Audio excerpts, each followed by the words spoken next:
রনি ভাই, বলতে গেলে এটা বলতে হবে, অনেকে কষ্ট পেতে পারেন, অনেকে খুশি হতে পারেন, অনেকে বেজার হতে পারেন।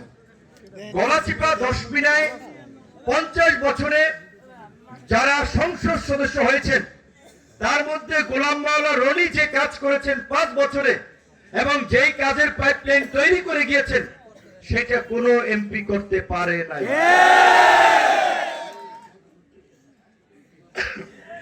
এখানে আজকে আমরা বিএনপির সমর্থনে নির্বাচন করছি, যদিও বিএনপির কিছু নেতা কর্মীদেরকে ভুলভাল বুঝিয়ে বিভ্রান্ত করে একজন দিকভ্রান্ত নেতা যিনি নিজেই পথ হারিয়েছেন,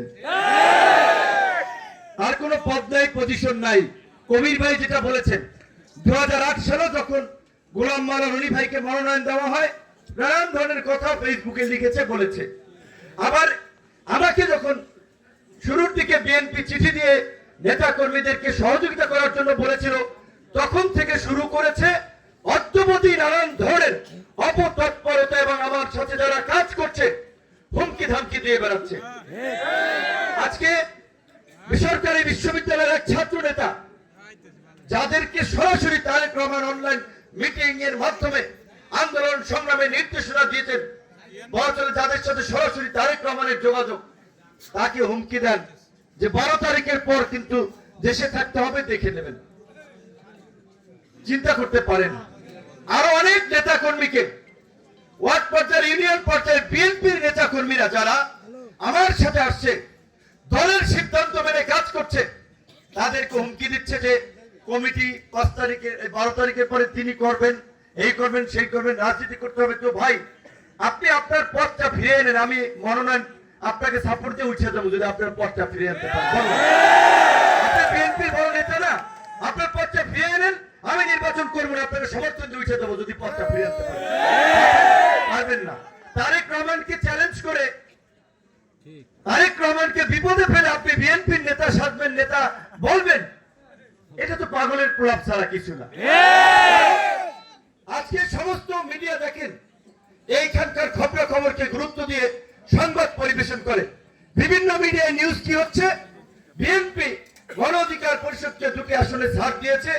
এই পটুয়াখালী 3-এ স্বতন্ত্র প্রার্থী বিএনপি নেতা হাসান মামুনের দ্বারা গণ অধিকার পরিষদের বা বিএনপির যারা কাজ করছে তারা নানান ভাবে নাজেহাল হচ্ছে, ঝামেলা করছে। ঘটনা ঘটছে গলাচিপা দশমিনায়, খবর হচ্ছে সারা বাংলাদেশে। এইটা কি বিএনপির জন্য ভালো হচ্ছে? তারা বিএনপিকে ডুবাইতেছে না হাসান মামুনের মতো লোকেরা, তারেক রহমানকে ডুবাইতেছে না হাসান মামুনের মতো লোকেরা। তো এই লোক বিএনপিতে ভবিষ্যতে জায়গা পাবে এই অপকর্ম করে। তো কাজী সে যে সমস্ত কথাবার্তা বলছে এগুলো মানে কি বলবো আপনার, এগুলো আজগুবি কথা, এগুলো আজগুবি কথা। তার নিজেই বিএনপিতে কবে ফিরতে পারে সেই ঠিক ঠিকানা নাই। যাই হোক, তার বিষয় আমাদের বিষয় না। আমরা কি করব, কি করতে চাই সেইটা আমাদের জনগণের কাছে তুলে ধরতে হবে। আগামী 12 তারিখ নির্বাচন, যেটা বলছিলাম সময় আছে 15 দিন। এই 15 দিনে এই গলাচিপা দশমিনার প্রতিটি বাড়িতে যেন এই ট্রাক মার্কার পক্ষে গণ অধিকার পরিষদ এবং বিএনপির পক্ষ থেকে জনগণের কাছে ভোটের একটা দাওয়াত নিয়ে আপনারা যেতে পারেন। আপনারা সেইভাবে রোড ম্যাপ করে কাজ করবেন। আপনারা মনে রাখবেন, আজকে যারা হুমকি ধামকি দিচ্ছে এরাই দেখবেন কয়েকদিন পরে ফিউজ হয় না, ইলেকট্রিক লাইনে ফিউজ, ওরকম ফিউজ হয়ে যাবে। আমার কথা পরিষ্কার যে আমি ব্যক্তিগতভাবে ছাত্র জীবন থেকে যখন আন্দোলন সংগ্রাম করেছি, বারবার বলেছি, মিডিয়ার সামনে বলেছি, বাংলাদেশে যে হানাহানি মারামারি রাজনীতি, দখল লুটপাটের যে রাজনীতি, আমরা তরুণ প্রজন্ম এই রাজনীতির পরিবর্তন চাই। রাজনীতি হবে দেশের কল্যাণের জন্য, জনগণের মঙ্গলের জন্য। রাজনীতিতে হানাহানি মারামারি বিভাজন নয়, রাজনীতি হবে সামাজিক সম্প্রীতির, ধর্মীয় সম্প্রীতির, রাজনীতি হবে ঐক্যের। এই বাংলাদেশে হিন্দু, মুসলিম, বৌদ্ধ, খ্রিস্টান সকল ধর্মবর্ণের মানুষ মিলেমিশে বাস করবে।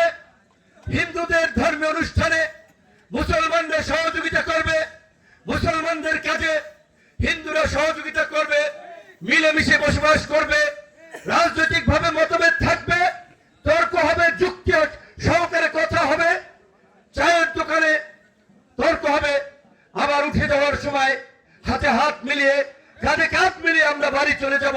এই ধরনের একটা রাজনীতি আমরা তরুণ প্রজন্ম আগামীর বাংলাদেশের জন্য চাই। আমি যেহেতু জনাব তারেক রহমানের সাথে সরাসরি অনেকবার কথা বলেছি, লন্ডনে 17 বছর তিনি নির্বাসিত জীবন যাপন করেছেন, ইউরোপের একটি উন্নত দেশ হওয়ার সত্ত্বে তার যে অভিজ্ঞতা হয়েছে 17 বছর এইখানে থেকে, আমি কিছুদিন আগে আমার সাধারণ সম্পাদক সহ যখন দেখা করতে গেলাম, আমি বললাম ভাই আমরা কিন্তু তরুণ হিসেবে শিক্ষা স্বাস্থ্যকে ঢেলে সাজাতে হবে, আমাদের আইসিটিকে গুরুত্ব দিয়ে তরুণ প্রজন্মের জন্য কর্মসংস্থান করতে হবে, আমাদের এখন থেকেই পরিকল্পনা করতে হবে। সে বলছেন ভাই আমি তো পরিকল্পনার মধ্যে নাই, আমি বাস্তবায়নের মধ্যে আছি। তো এইটা কাছ থেকে যারা দেখেছে ওনাকে শুনেছে তারা জানে ওনার যে একটা উদার দৃষ্টিভঙ্গি, দেশ এবং দেশের মানুষকে নিয়ে যে চিন্তা ভাবনা, সেটা তার প্রথম বক্তৃতা। 17 বছর পর দেশে এসে তার অ্যাড্রেসিং এর যদি শব্দ দেখেন, বলেছে দেশবাসী নেতা কর্মী অমুক তমুক বলে নাই, প্রথমে এই দেশের মাটি ছুঁয়ে ওই সমাবেশের মঞ্চে উঠেছে যে প্রিয় বাংলাদেশ এবং উপস্থিত জনতা, প্রিয় বাংলাদেশকে অ্যাড্রেস করেছে। এবং ওই সমাবেশে তিনি বলেছেন we have a plan for the people for the country. তিনি বলেছেন যে দেশের জন্য তার একটা পরিকল্পনা আছে, দেশের জনগণের জন্য একটা পরিকল্পনা আছে। স্বাভাবিকভাবেই এক উন্নত দেশে থেকে সেই দেশের যোগাযোগ, স্বাস্থ্য, শিক্ষা ব্যবস্থা দেখে তিনি সেটি হয়তো পরিকল্পনা করেছেন। আমরাও পরিকল্পনা দিয়েছি 31 দফা রাষ্ট্র সংস্কারের রূপরেখা, এবং ইতিমধ্যে আপনারা শুনেছেন বিএনপি জোট সরকার গঠন করতে পারলে তারা প্রত্যেকটি ফ্যামিলির লোকজনকে 2500 টাকা আর্থিক সুবিধা সম্বলিত একটি ফ্যামিলি কার্ড দিবে। সেই ফ্যামিলি কার্ড বিশেষ করে আমাদের মায়েদেরকে কেন্দ্র করে তারা এই সংসারের বাজার করার জন্য, খরচ করার জন্য 2500 টাকা পাবেন। এটি একটি পরিবারের জন্য বড় সাপোর্ট। বিএনপি জোট সরকারের পরিকল্পনা আছে কৃষক কার্ড দেবে, কৃষকদেরকে, দরিদ্র অসচ্ছল মানুষকে স্বাস্থ্য সেবা নিশ্চিত করার জন্য স্বাস্থ্য কার্ড দেবে। অত্যন্ত ভালো কিছু চিন্তা ভাবনা নিয়েই আমরা আগাচ্ছি। তাই আপনাদের এলাকার সন্তান হিসেবে, এই জনপদের সন্তান হিসেবে আপনাদের প্রতি আহ্বান রেখে বলবো 50 বছর বিশেষ করে শাহজাহান খান সাহেব যতদিন বেঁচে ছিলেন বিএনপির জন্য সংগ্রাম করেছেন, রক্ত ঝরিয়েছেন, ঘাম ঝরিয়েছেন। এই জনপদ